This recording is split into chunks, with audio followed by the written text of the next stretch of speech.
Hello दोस्तों, देखो अपन ने इससे पहले आपने कोशिकाओं के बारे में नॉर्मली बेसिक चीज पढ़ी है ना। बेसिक चीज ये पढ़ी कि कोशिका होता क्या है, किसकी खोज उसने कोशिका की खोज किसने की, है ना। क्या कोशिका अपने शरीर में कैसे काम करती है, ये सारी चीजें आपने देख चुके हैं।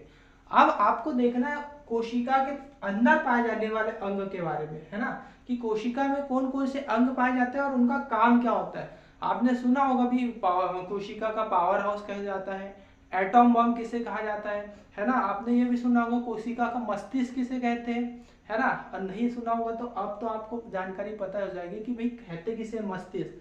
कोशिका का मस्तिष्क किसे कहा जाता है, कोशिका का कंकाल किसे कहा जाता है ना। उसके बाद कोशिका का पावर हाउस किसे कहा जाता है और कोशिका का ही यातायात प्रबंधन किसे कहा जाता है। एक्चुअली में इसमें और एक चीज है कि कोशिका का फोटोकॉपी भी कहते हैं किसी एक अंग को, है ना। तो फोटोकॉपी कौन है, ये आज आप सारी चीजें को देखेंगे भी, है ना। कोशिका के एक एक अंग को देखते हैं आपकी क्या होती है, ठीक है। चलिए स्टार्टिंग करते हैं कोशिका झिल्ली से। आप देखिए भी कोशिका झिल्ली क्या होती है ना। तो आप यहाँ पे नॉर्मली एक बेसिक डायग्राम बना है कोशिका का, उसी पर देखते हैं, है ना। देखिए ये जो बाहर की ओर जो ये परत आपको दिख रही है, यही यही कहलाती है कोशिका झिल्ली, जो बाहर की ओर पाई जाती है। और इसकी तीन परत होती है एक्चुअली में कोशिका झिल्ली, है ना। और कोशिका झिल्ली ये मत सोचना कि कोशिका झिल्ली पादप में नहीं पाई जाती। कोशिका झिल्ली पादप में भी पाई जाती है, कोशिका झिल्ली जंतु कोशिका में पाई जाती है। लेकिन पादप कोशिका में क्या पाया जाता है, भी कोशिका भित्ति पाई जाती है, लेकिन कोशिका भित्ति जंतु में नहीं पाई जाती है ना। अब अभी आप देखेंगे कैसे पाई जाती है, ठीक है। चलिए ये जो कोशिका झिल्ली होती है ना, ये वाली, इसका काम एक ही होता है कि बाहर से जितने भी न्यूट्रिशन आ रहे हैं, है ना, न्यूट्रिशन या ग्लूकोज वगैरह जितने भी आ रहे हैं, है ना, ग्लूकोज आने के बाद ये उन चीजों को अंदर जाने देती है ना। मतलब जो काम की चीजें होगी उसे ही इंटर करने देगी, और जो काम की चीजें ना हो उसको इंटर नहीं करने देगी। अर्थात ये इसका सीधा सीधा काम है कि कुछ ही चीजों को अंदर जाने देगी, कुछ ही चीजों को नहीं जाने देगी भी, है ना। अर्थात ये क्या कहलाती, अर्धपारगमय कहलाती है ना। क्या कहलाती, अर्धपारगमय। ये बनी किससे होती है, तो सीधा है प्रोटीन और लिपिड। किससे बनी होती है, प्रोटीन प्लस लिपिड। और इसका काम होता है कि कुछ ही चीजों को अंदर जाने देता है, कुछ ही चीजों को बाहर आने देता है ना। अर्थात देखिए कोशिका झिल्ली पादप प्लस जंतु दोनों में पाई जाती है। कोशिका के अंदर पाए जाने वाले पदार्थों का ये नियंत्रण करती है। ये जो पदार्थ है ना कोशिका के अंतर्गत जो पाए जाने वाले पदार्थ, उनका नियंत्रण। अर्धपारगमय कहलाती है झिल्ली, और फास्फेट प्लस लिपिड की बनी होती है ना। ये हो गई कोशिका झिल्ली का काम। अब देखिए भी आपने देखा होगा कोशिका भित्ति, है ना। तो कोशिका भित्ति जो होती है वो पादपों में पाई जाती है और एक निश्चित आकार देती है पादपों को। जैसे आप देखेंगे ये इस टाइप से एक निश्चित आकार देती है पादप में, है ना। और इसी के अंतर्गत पाई जाती है कोशिका झिल्ली। तो जरूरी भी पादपों में कोशिका झिल्ली पाई जाती है ना। तो ये जो होती है ना, ये अंदर की ओर कोशिका झिल्ली पाई जाती है, लेकिन बाहर की ओर जो होता है वो कोशिका भित्ति ही पाई जाती है, जो उसका एक आकार निश्चित करती है, ठीक है। और ये पेड़ पौधों में पाई जाती है, मतलब पादपों वगैरह में पाई जाती है। और इसका काम क्या होता है भी, ये जो उसका आकार निश्चित कर देता है ना। पादप की जो कोशिका भित्ति होगी उसका आकार निश्चित करता है। और ये क्या करती है, जो आपका भाई पेड़ पौधे में पानी होना बहुत जरूरी है, तो पानी को बाहर नहीं आने देता है, मतलब पानी का वाष्पीकरण नहीं होने देता है। कौन, कोशिका भित्ति।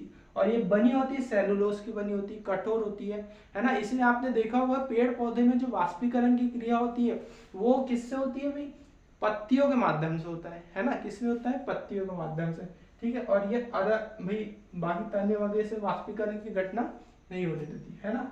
चलिए कोशिका भित्ति पादप में पाई जाती है, सेलुलोज का बना होता है। पेड़ पौधों को क्या कर देती है, सुरक्षित करने का काम करती है।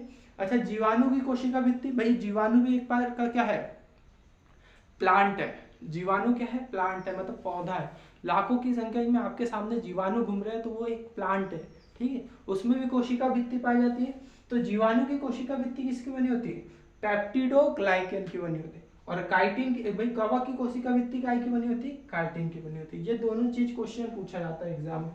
चलिए आप देखते हैं इस कोशिका के अंतर्गत, है ना, इस कोशिका में पाए जाने वाले जो अवयव वगैरह है ना, कोशांग। अब स्टार्टिंग करते हैं भी कोशांग से, ठीक है। तो कोशांक में देखेंगे सबसे पहले देखते हैं माइटोकॉन्ड्रिया को, है ना। सबसे पहले किसको देखते हैं, माइटोकॉन्ड्रिया। तो माइटोकॉन्ड्रिया स्टार्टिंग करेंगे तो माइटोकॉन्ड्रिया की खोज किसने की थी, अल्टमैन ने की थी। किसने की थी, अल्टमैन। यही माइटोकॉन्ड्रिया है जो आपको एनर्जी देता है ना। कैसे देता है, इसके अंतर्गत क्या होता है, ऑक्सीशोषण होता है। और जो आपका ग्लूकोज है ना, ग्लूकोज का विखंडन होता है। किसका होता है, ग्लूकोज का। तो इसके अंतर्गत ऑक्सीशोषण की क्रिया होती है, किसके अंतर्गत, माइटोकॉन्ड्रिया। एक क्रेब्स चक्र चलता है, उस क्रेब्स चक्र से क्या होता है, एटीपी का निर्माण होता है, एडिनोसाइन ट्राइफॉस्फेट। ये लिखा है फुल फॉर्म, एडिनोसाइन ट्राइफॉस्फेट, है ना। एक्चुअली में इसका निर्माण होता है और इससे फिर ग्लूकोज तैयार होता है ना। अब भाई ग्लूकोज लिया, उसने ग्लूकोज का विखंडन हुआ, विखंडन के बाद फिर वो जुड़कर और फिर एक ग्लूकोज एटीपी बना, भाई एटीपी से क्या बना, ग्लूकोज बना, और फिर आपको क्या मिलेगी, एनर्जी मिलेगी, है ना।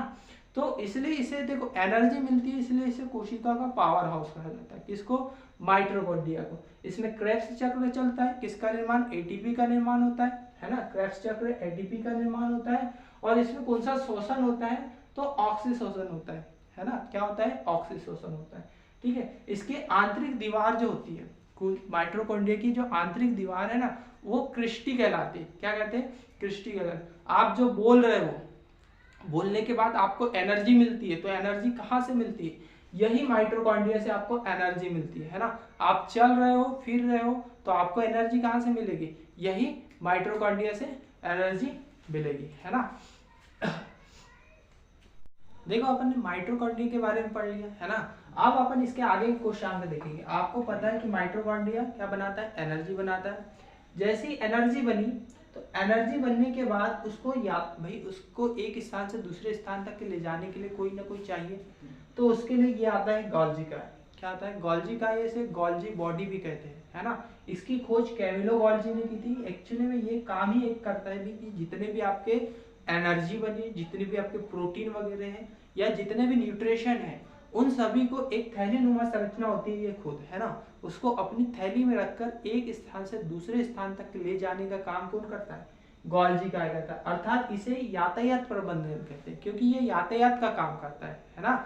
इसे पोस्टमैन भी कह सकते हैं, क्योंकि पोस्टमैन भी यही काम करता है भाई। पोस्ट जो होता है ना, एक स्थान से दूसरे स्थान तक पहुंचाने का काम, इसलिए इसे पोस्टमैन, यातायात प्रबंधक, है ना, दोनों के नाम से इसे ही जाना जाता है। इसके बाद देखते हैं वैकुल्स को। किसको देखेंगे, वैकुल्स।